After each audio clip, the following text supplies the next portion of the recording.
And welcome back to Morning Live. Now, one of the stories of the day is, of course, that major showdown that's expected in the Constitutional Court today when the Apex Court hears the Electoral Commission's urgent application to have the October local government elections postponed.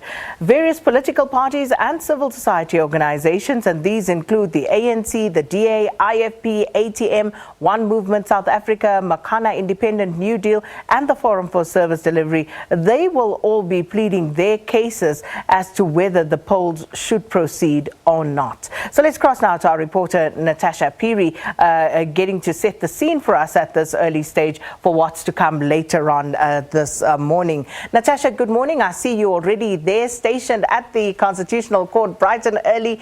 Please tell us what's to be expected, how these proceedings will unfold, and of course, I believe you have a guest with you.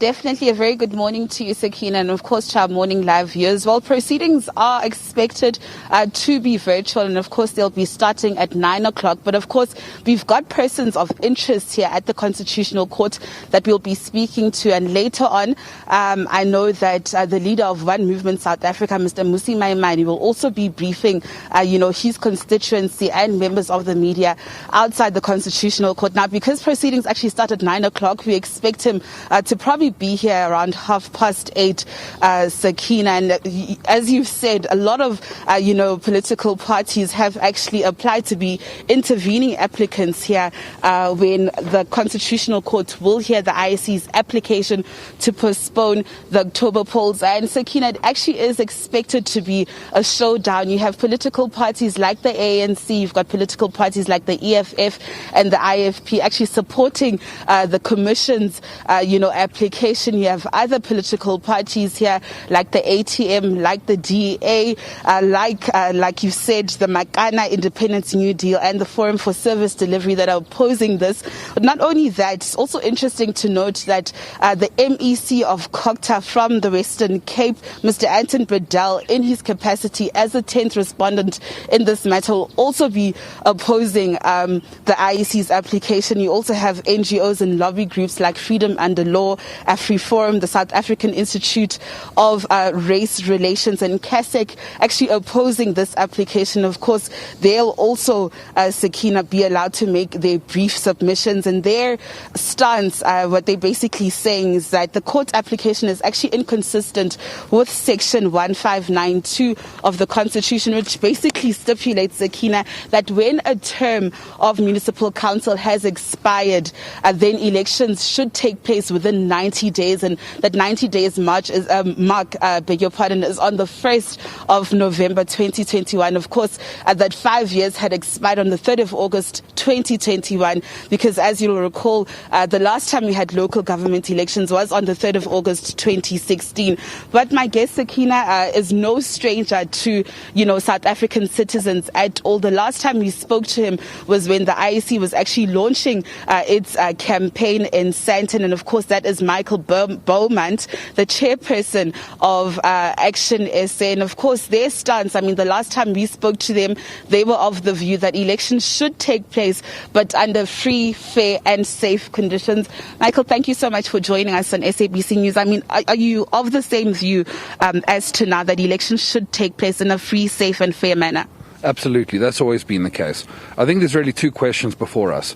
Is that whether this is the right mechanism through which we should be delaying elections and whether elections should be delayed. And this is what the matter is facing South Africans today.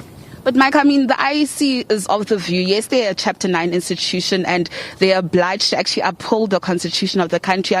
But they've made submissions to the Constitutional Court saying that it'd be impossible for them to deliver free, fair and safe elections because of the current COVID-19, pandemic. One would say, and one would also argue that when drafting the constitution, nobody would actually fathom of this unprecedented COVID-19 pandemic. There's no question we're in unprecedented times, and I was looking there at the preamble of the Constitution engraved in stone and thinking the drafters of our Constitution couldn't have imagined these times.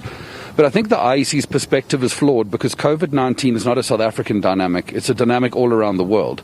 And we know there's been 125 elections held in the last 18 months around the world. There have been good elections and there have been bad elections.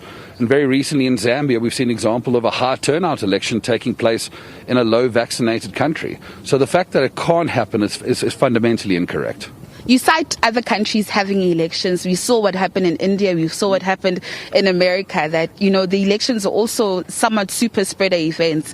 And the IEC is also, basing their applications on this. We heard the submissions being made by Justice Moseneke saying that, in holding elections, we'd actually undermine the efforts of government to actually curb the spread of COVID-19. Are you not afraid that this or these elections might be a super spreader event? Look, it's always a risk. And to say it's not a risk would be foolish. But the reality is this conversation has to take place around a set of measures that the IEC is putting in place to keep the South African people safe during the campaign and on election day itself. The reality is these measures have not been communicated. The South African people are left to guess what measures these are and whether they can have confidence to go and vote. And in the absence of that information, what we saw in the Justice Moseneke report is the majority of South Africans are not confident to go and vote. And that is what is creating the constitutional crisis we see here today. Michael, we definitely will be having this conversation with you in the next half hour or so, as I'll be stationed here with Michael Beaumont. Of course, we also expect the leader of One Movement South Africa, Mr. Musi Maimane, to also be briefing members of the media here, Sakina. So, as the SABC, we promise to give you all the live action before that constitutional court hearing at 9 a.m. Therefore, I implore you to stay glued and stay tuned to SABC News. As for me, Natasha and Kwazi Manzi is back to you in studio for now, Sakina. Oh, thank you so much, Natasha. And interesting developments here. And also would love to hear your view at Morning Live SABC. Do you think the election should go ahead as planned for October, or do you think they should be postponed? Is it possible to hold a free and fair election under the circumstances, be it the pandemic or the prevailing conditions where parties in certain instances are arguing that they've not had time to campaign? What are your views on all of this? The big showdown today at the apex court in the country about that decision as to whether the election should be postponed.